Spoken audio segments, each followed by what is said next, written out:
కారం రంగు రుచితో ఉంటుంది. ఆచి మిరపపొడి అదరగొట్టే కారం రంగు రుచి.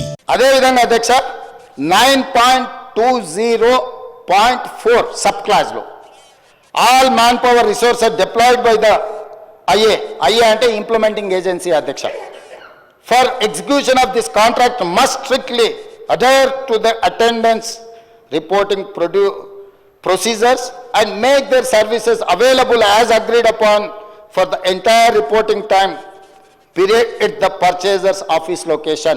Purchaser ante ikkada revenue department adhyaksha CCLA. IA ante ee roju Falcon Investments edaithe unnado lekapothe Terrasis unnado implementing agency ade adhyaksha. Implementing agency tarafuna Gade Sridhar Raju represent chestadu. Purchaser kinda CCLA commissioner add చేస్తాడు అధ్యక్ష. వీళ్ళు ఎవరినైనా ఇందులోకి తేవాలన్నా purchaser దగ్గర అనుమతి తీసుకోవాలి first point. వీళ్ళు ఏ పని చేసినా ఈ సాఫ్ట్వేర్లో కూర్చొని మనం జరుగుతున్న ట్రాన్సాక్షన్స్, మనం జరుగుతున్న రిజిస్ట్రేషన్లు, మనం మెయింటైన్ చేస్తున్న రెవెన్యూ రికార్డ్స్ అన్నీ కూడా పర్చేజర్ లొకేషన్లో అంటే ప్రభుత్వ ఆఫీసులో ఉండి పని చేయాలి అధ్యక్ష ఈ అగ్రిమెంట్ ప్రకారం. కానీ అదే కాకుండా అధ్యక్ష 9.20.6 the IA shall provide and deploy at the purchaser's office location for carrying out the work. ఈ రెండు సెక్షన్ల ప్రకారము వాళ్ళు చేస్తున్న పని ఈ టెరాసిస్ అనే సంస్థ రెవెన్యూ శాఖకు సంబంధించిన CCLA ఆఫీస్లో కూర్చొని పనిచేయాలి అధ్యక్ష.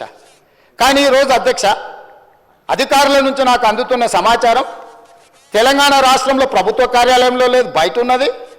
పక్క రాష్ట్రంలో విజయవాడలో ఉన్నది, పక్క రాష్ట్రంలో బెంగళూరులో ఉన్నది, పక్క రాష్ట్రంలో ఢిల్లీలో ఉన్న గుర్గాంలో ఉన్నది, పక్క రాష్ట్రంలో నార్త్ ఈస్టర్న్ స్టేట్స్ ఈశాన్య రాష్ట్రాలలో కూడా ఈ మన ధరణి పోర్టల్కు సంబంధించి లోపలికి రావడం బయటికి పోవడం ఏం కావాలన్నా ఈ రాష్ట్రాలతో పాటు విదేశాల నుంచి కూడా ఉందేమో అని ఈరోజు పరిశీలించాల్సిన అవసరం. ఈ దేశంలో ఏ టెండర్ ఒప్పందంలో ప్రభుత్వ కార్యాలయం నుంచే ఈ ధరణి పోర్టల్ను నిర్వహించాలన్న కండిషన్ను ఉల్లంఘించి పోనీ తెలంగాణ రాష్ట్రంలోనే ఏదో ఒక ఆఫీసులో నుంచి నిర్వహించిన అంటే లేదు అధ్యక్ష. విజయవాడ నుంచి నిర్వహించారు, బెంగళూరు నుంచి నిర్వహించారు, ఢిల్లీని గుర్గావ్ నుంచి నిర్వహించారు, ఈశాన్య రాష్ట్రాల నుంచి నిర్వహించారు. ఇన్ని ప్రాంతాల నుంచి ఈరోజు భద్రంగా ఉండాల్సిన నా యొక్క సంపూర్ణమైన సమాచారము నాకు ఈ తెలంగాణ ప్రభుత్వం మీద ఉన్న నమ్మకంతో నా భూములకు సంబంధించిన పూర్తి వివరాలను ప్రభుత్వం దగ్గర పెడితే ఆ ప్రభుత్వము ఆనాటి ముఖ్యమంత్రి సంపూర్ణ సమాచారాన్ని ప్రైవేటు కంపెనీలకు, ప్రైవేటు వ్యక్తులకు, ఈ రాష్ట్రంలో కానోళ్లను, ఈ దేశంలో కానోళ్లను, ఈ దేశంలో లేని కంపెనీలకు, ఈ దేశ పౌరులు కానోళ్ళకు అప్పచెప్పి ఈరోజు ఈ రాష్ట్ర ప్రజల యొక్క నమ్మకాన్ని, విశ్వాసాన్ని కూనీ చేయడమే కాకుండా ఆర్థిక నేరాలకు పాల్పడ్డాడు అధ్యక్ష. దానికోసం ఎంత కఠినంగా వీళ్ళ పట్ల ప్రభుత్వాలు వ్యవహరించాల్సిన అవసరం ఉన్నది అధ్యక్ష.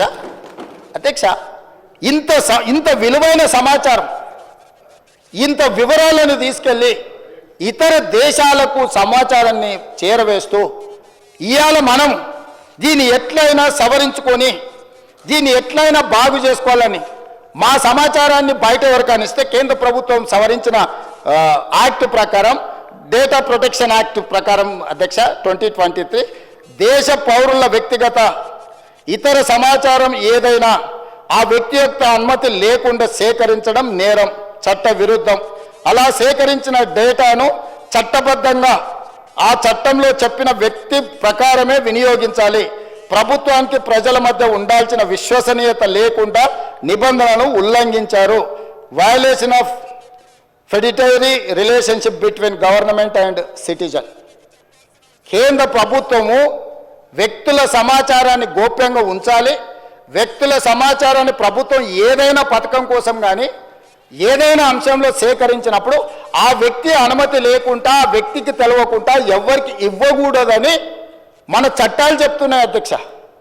మరి ఈరోజు లక్షలాది మంది, కోట్లాది మంది చేసుకున్న రిజిస్ట్రేషన్లు, డాక్యుమెంట్లు, ఆధార్ కార్డు, బ్యాంకు ఖాతాలు, టెలిఫోన్ నెంబర్లు టోటల్గా చంద్రశేఖరరావు గారు, అదేవిధంగా కల్వకుంట్ల తారక రామారావు గారు, వారి అనుంగు సహచరులైన గాదె శ్రీధర్ రాజు చేతి ద్వారా రాహుల్ గోస్వామి నుంచి మొదలు పెడితే ఈ రకరకాల వ్యక్తుల చేతులకు ఇతర దేశాలకి ఈ సమాచారాన్ని అంతా పంపించారు అధ్యక్ష.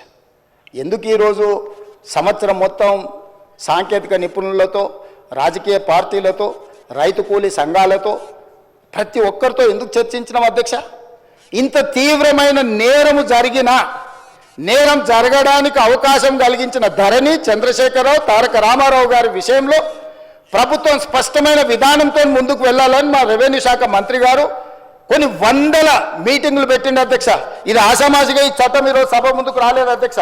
ఈ చట్టం ఈరోజు ఈ సభ ముందుకు వచ్చిందంటే ఎన్నో నిద్రలేని రాత్రులు, కొన్ని వందల గంటలు ఈ అధికారులు, వీళ్ళు, మేమందరం, నా పాత్ర పరిమితమే, వాళ్ళు చేస్తున్న పనిని ప్రోత్సహించడం ముఖ్యమంత్రిగా నేను చేసిన పని. కానీ ఇక్కడ కూర్చున్న అధికారులు కానీ, కమిటీ కానీ, రిటైర్డ్ ఆఫీసర్స్ కానీ, రిలేటెడ్ కన్సర్న్ మినిస్టర్ కానీ, వాళ్ళు కొన్ని వందల గంటలు, రోజుల కొద్దీ దీని మీద చర్చించి, దీన్ని క్షుణ్ణంగా పరిశీలించి ఈ భూభారతి 2024 చట్టాన్ని సభలోకి తీసుకొచ్చినాం అధ్యక్ష.